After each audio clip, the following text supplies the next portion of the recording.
Hello, welcome to Biome 1004 Structure and Function, and in this presentation I'll be covering the basics of blood. So the learning objectives are to be able to define blood, to know the basic properties and functions of blood, to know the basic composition of blood, which is including plasma and cells, know about veins and arteries, and to know what the full blood count is. Okay, so first of all, what is blood? Blood is a liquid connective tissue located throughout the circulatory system, which consists of blood cells and plasma. It carries nutrients to tissues and it carries waste away from tissues. Okay, just a few facts about blood just to get everything rolling. It's maintained at an approximate constant temperature of 104 degrees Fahrenheit, which is about body temperature. It's also maintained at a constant pH of 7.4. And in men, we've got roughly 5 to 6 litres of blood throughout the body, and in females, 4 to 5 litres.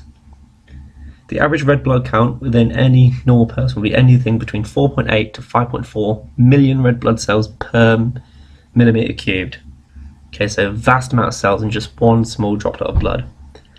And platelets, we've got 250 to up to 400,000 per millimetre cubed. And then white blood cells, we've got anything between 5 to 9,000 per millimetre cubed. And if you look over here on the right, we can see that this is a test tube that has had blood centrifuged in it.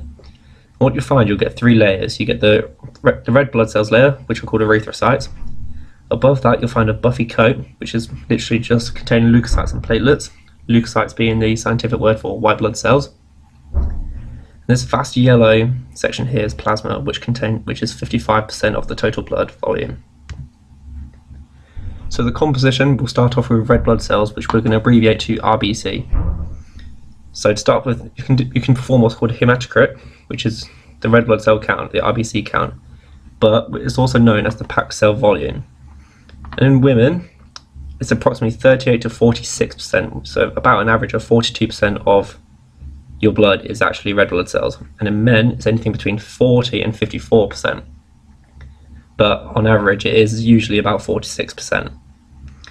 But there are cases when you've got a really high red blood cell count, and this is called polycythemia, and that's when you've got red blood cells of over 65%. This can cause a variety of issues such as dehydration and tissue hypoxia. Okay, the next composition we're going to talk about is plasma. So this is just a demonstration of a bag of plasma. It's just pure plasma. It's 92% water, and the other 8% is solutes. So that includes plasma proteins such as transferrin, nutrients such as iron, enzymes, hormones, electrolytes such as like salt, respiratory gases, so dissolved carbon dioxide and oxygen, and waste products such as urea. Okay, so moving on to the white blood cells, which are often called leukocytes, which is their more appropriate name. So the leukocytes are divided up into 2 categories. You've got granulocytes and agranulocytes. Granulocytes are the leukocytes which have got granules within them, as we can see on this blood smear here. This is a granulocyte, as you can clearly see the granules within them. And the granulocytes consist of neutrophils, which are approximately 60 to 70% of your total white blood cell count, eosinophils, which are between 2 and 4%, and basophils, which are between 0.5 and 1%. Then we move on to the agranulocytes. So that includes the lymphocytes, which take up between 20 and 25%, and the monocytes, which take up between 3 to 8%. So what are the functions of blood? Well, as we know, blood carries oxygen around our body and takes carbon dioxide to our lungs. But it also transports nutrients to respiring tissues, carries waste products away to the kidneys to be released, can also help release toxins, and is also a transport for hormones. And also, it's really good at regulating our body. It's really important for homeostasis. So the blood is constantly flowing throughout our body. Okay, that means we've got a nice even distribution of temperature, so it helps to keep us warm. Also, it's got careful osmotic regulation as well, so there's not too much water in there, there's not little water, so it helps to maintain constant water regulation. And also the pH is fairly constant, between 7.35 to a maximum of 7.45, so there's minimum fluctuation, and it stays at an average about 7.4. It's also really helpful for protection. So one of the main features of blood is the fact that it can clot. That's because of these guys called platelets. So if you ever cut yourself, you will keep bleeding, but eventually you will stop bleeding. That's the result of the platelets aggregating towards the site of the open wound and literally just blocking it off. And also, blood is important for immunity, so we can carry out something called phagocytosis, which is when neutrophils and monocytes engulf a pathogen and break it down from the inside. We've also got T lymphocytes and natural killer cells, which are abbreviated to NK cells. Then we've also got antibodies, which are secreted by beta lymphocytes, or more appropriately, when they become plasma cells. So here we've got a diagram of the circulatory system. So here we're going to start in the heart. The heart will contract and it will cause pressure to go along here, which is called the aorta. Through here, blood progressively travels from the heart to the outermost parts of the body.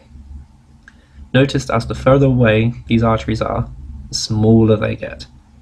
This is so they can reach out to every part of the body, so no tissue is left untouched, well, apart from epithelial tissue. Once the blood has successfully reached the respiring tissues, it then has to travel back. What it does, it travels back by things called veins. So let's just start here. So we can see this vein coming back from the hand, and then meets up with another vein, and as you can see, it progressively gets bigger the closer you get towards the heart. This is because the veins are accumulating more and more blood, so the size will need to expand. So it makes its way back to the heart. It's then pumped again, where it makes its way to the lungs, where it gets oxygenated, comes back to the heart, and off it goes again by the aorta. So there's a few hematological tests we can do to help diagnose diseases, for example. For one of which we can do is called a full blood count, or an FBC, which is when we're checking the levels of red blood cells. We can do a hematocrit, white blood cells, and we can also do a platelet count. We can also check the plasma viscosity, so we're investigating the physical characteristics of blood. We can do coagulation screening tests, so seeing how quickly your blood coagulates, which is another word for clotting. We can do hematinics, which is when we're checking the micronutrient concentration, so iron, proteins like transferrin and ferritin. And then what we can do is a blood film or a blood smear, which is what we use to perform differentials. So this is a manual way of doing a differential. So here we've got counting chambers for red blood cells. Each of these black circles we see are red blood cells. So one of the ways that you can start counting is you pick an area. So we'll start off here with this 4x4 square. We'll start here, and what you do, you work your way across, down, back, across, and so on and so forth. Then each chamber you count how many, so it'll be like 1, 2, 3, 4 plus 1, 2, 3, 4, 5, 6, and so on and so forth. This will provide you with a rough estimate of how many red blood cells you've got. Okay, so that was the manual full blood count. So this is an automated full blood count. One of the first ways we can do is something called an impedance. So if you look here on the top right, we've got an electrical circuit set up with a slight gap here between a wire. So when you get cells passing through here, they'll impede a current passing through this gap here.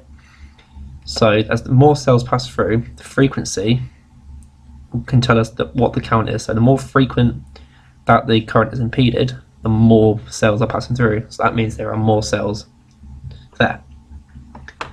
The other way we can do it is with a flow cytometry. So we'll have a sample of like red blood cells going down here which have been stained. We will then shine a light through it, and then we'll get a degree of scatter. Okay, so the bigger the cells are, the greater the degree of scatter, and the greater the frequency of the scatterings, which means there are a greater number of cells. So this here is just a diagram of a blood smear. So this is one of the most common things that people use to do blood counts, especially for when it comes to white blood cells differentials. So here we've got a lymphocyte, and here are a neutrophil. So these are just two examples of leukocytes you'll find on the blood smear. This smear in particular has been done with something called a Gimser stain, which you should know and should research, as it's a very important stain. Okay, so now we've come to the final part, which is the test yourself section. So here I've allocated 3 questions, and I've also given you a set amount of marks to achieve. So what I want you to do, I want you to try and answer the questions, and I want you to try and get these marks. I'm not going to tell you how to get the marks. You need to figure out what these marks are for. So the first question, what are the normal levels of each type of leukocyte in the body? And again for 5 marks, what are the functions of blood? And then for essay style questions for 25 marks, describe how a blood smear is carried out using a Gimser stain, and give an example with the aid of diagrams of how this can be used to diagnose a disease in terms of what will be seen on the smear. So, good luck revising, And as per usual, peace.